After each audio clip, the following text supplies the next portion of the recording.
Thanks for joining us tonight. In New at 10, holding police officers accountable for their actions. That's the purpose of oversight committees being created across the country and what our own city, Colorado Springs, is aiming to do. News 5's Gullatte Jr. live in downtown after speaking with a local man who served on a similar board in the past, Gullatte.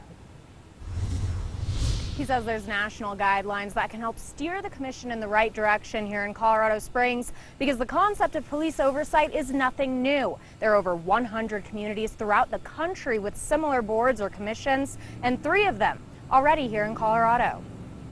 To rebuild the trust. Between dozens of public comments at council on Tuesday. Kids as young as 9 who are already saying that they are afraid of police. Many share a similar message. We need to be able to do something. Rodney Gullatte Jr., one of those callers. In Key West, Florida, I served on what's called a Citizens Review Board. Saying he got a good look at the operations of the police department there. I got a chance to go on ride-alongs and see what the city of Key West looks like after hours from a police point of view. Asking council to consider how other boards or committees act. The most important thing is the power and authority of this organization to be able to hold police accountable. Right now, what I'm seeing is that the organization that they're putting together right now does not have those teeth. Gullatte says in Key West, they followed the guidelines set forth by the National Association for Civilian Oversight of Law Enforcement, called Nicole. The website says they can act as a resource to places considering the creation of such a board. Well, I really encourage them to go and look at this and create something that's modeled after that,